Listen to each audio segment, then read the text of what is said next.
Kopano, many economists have been warning that, you know, the interest rate was going to come under serious pressure. This inflation rate is not going to help at all. Absolutely, Kathy. That is the biggest concern, I think, for most economies across the world, really, is the rate of inflation. If we just take a step back outside of South Africa's number, when we look at the global picture, we see that in Germany, the largest economy in the European Union, inflation came in at 7.6% this year. When we look at Spain, they had inflation at 10% this year.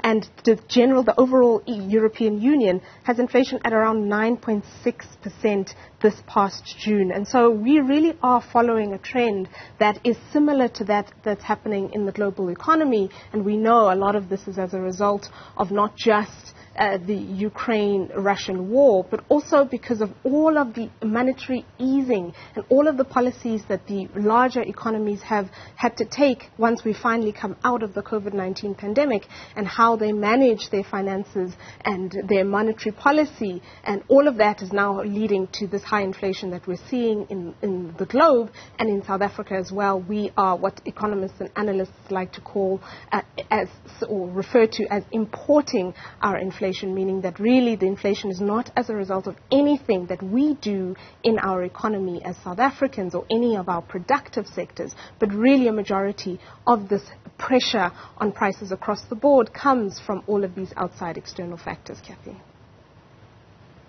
And of course, it's really going to be about what consumers do in response to that. Lots of tightening of belts is going to have to happen, as if it's not taking place already. That is definitely going to be, unfortunately, the consequence of seeing our interest rates most likely rise by 50 basis points, possibly by 75 basis points, meaning everything is getting more expensive. When we look at the latest data from today, we can see just fuel prices alone are the biggest factor. Last year in June, fuel price was 17 Rand a litre for 95 octane petrol. Now, today, that petrol price is somewhere around 27 Rand in some areas inland.